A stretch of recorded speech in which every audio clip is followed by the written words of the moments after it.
أهلا بيكم. إزاي ممكن طفلين يناموا في نفس الأوضة وياكلوا نفس الأكل ويسمعوا نفس الصوت، واحد يطلع طبيب ناجح والتاني يخسر حياته وهو لسه فاشل؟ النهاردة هنتكلم عن حالات حقيقية موثقة في دراسات علم نفس التوائم لتوأمين متطابقين جينيا عاشوا في نفس البيت 18 سنة، واحد منهم دلوقتي بيعالج مرضى نفسيين والتاني مات وهو صغير. يا ترى إيه اللي حصل؟ تعال نعرف. أنا إسماعيل أحمد ودي قناة الجانب الرمادي. يلا بينا نبدأ.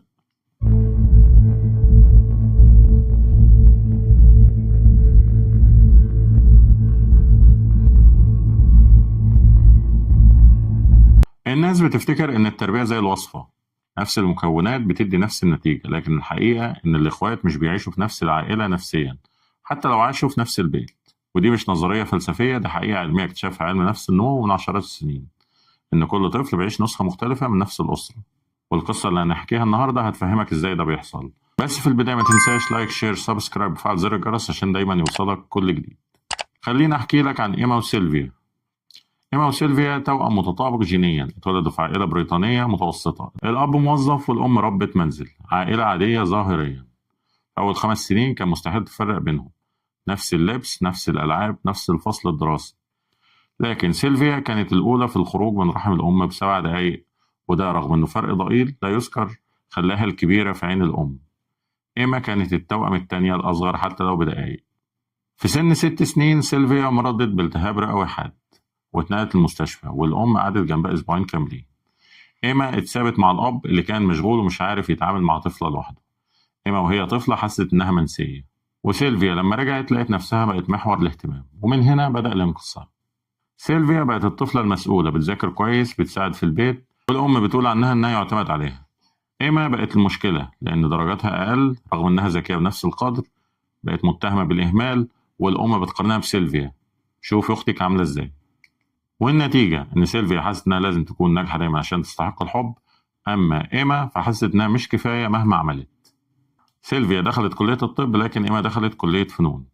في السنة الأولى في الجامعة سيلفيا اندمجت، كونت صداقات وبدأت تلاقي هويتها، لكن إيما انعزلت وبدأت تعاني من اكتئاب حاد ودخلت في علاقات مؤذية، والفجوة وبدأت تتسع. وللأسف في أوائل العشرينات إيما فقدت حياتها بسبب مضاعفات الاكتئاب والانعزال.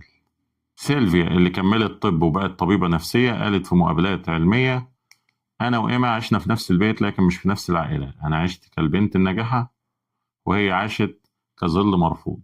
أنا اتحبيت رغم أخطائي وهي اترفضت حتى لما كانت صح. دلوقتي خلينا أفسر لك إيه اللي حصل نفسيا، ليه التوأم المطابق جينيا طلعوا مختلفين.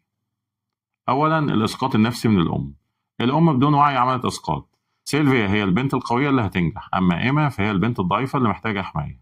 الطفل مش بيتعامل مع الأم الحقيقية، بيتعامل مع صورة الأم عنه في دماغها. رقم 2 الأدوار النفسية الثابتة.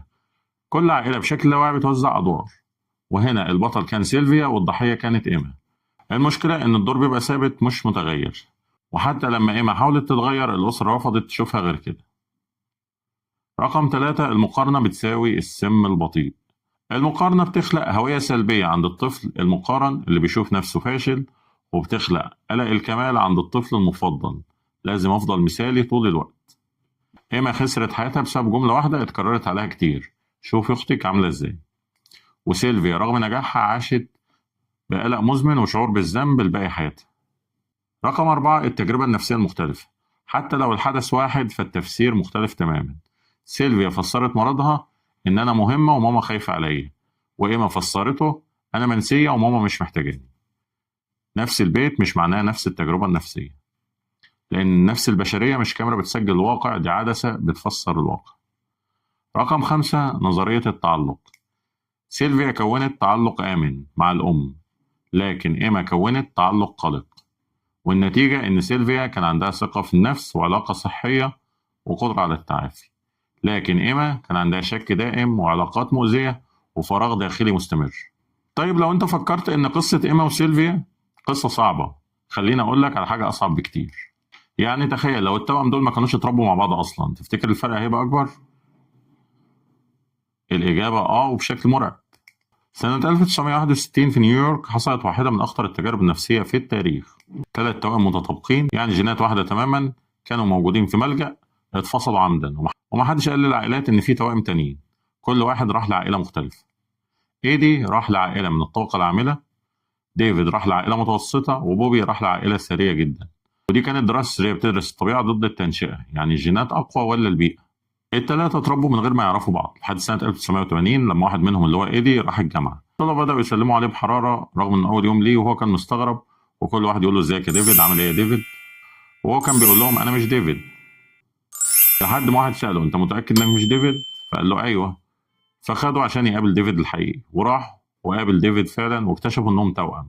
والخبر اتنشر في الصحف. بوبي اللي هو التالت شاف الخبر في الجورنال واتصل بيهم، واتقابلوا التلاتة.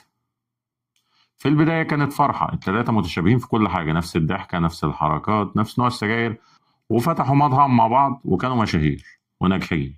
لكن بعد فترة الاختلافات بدأت تظهر. ايدي اللي عايش في عائلة بسيطة كان عصبي ومندفع، بيشرب كتير ومش مستقر عاطفيا. ديفيد اللي من عائلة متوسطة متزن نسبيا، اجتماعي وقادر يتأقلم. بوبي اللي من عائلة غنية، هادي محافظ وعنده استقرار أكتر.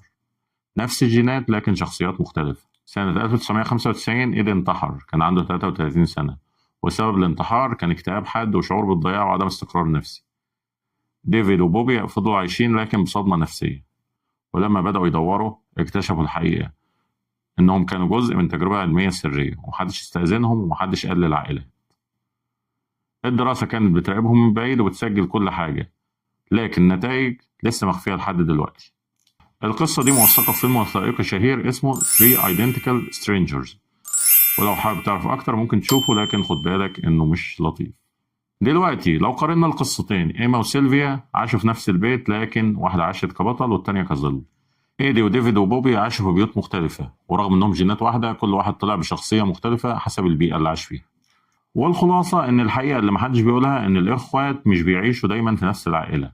في واحد بيعيش مع الأب المتفائل، واحد بيعيش مع الأب المحبط، واحد بيسمع أنت قدها وتقدر تعملها، والتاني بيسمع أنت ليه مش زي أخوك. واحد بياخد الحب غير المشروط، والتاني بياخد الحب بشروط وبتوقعات. ونفس البيت بيبقى عالمين مختلفين. لو أنت أب أو لو أنت أم، فكل جملة بتقولها أو بتقوليها بتنحت في شخصية طفلك للأبد. وافهم إن المقارنة مش تحفيز، دي سم بطيء، وإن الأدوار مش بريئة، دي سجن نفسي. ولو أنت ابن أو بنت وحاسس إنك الظل أو الضحية، فده مش ذنبك. أنت ما خدتش دور أقل، أنت بس اتولدت في توقيت نفسي مختلف من نفس الأب ونفس الأم. في النهاية ما تنساش، فهمك لنفسك هو أول خطوة للتغيير، والوعي هو مفتاحك لكل خطوة جديدة. ولو عجبتك الحلقة، لايك، شير، سبسكرايب، وفعل زر الجرس عشان دايما يوصلك كل جديد. وأشوفك في رحلة جديدة جوه عقلك.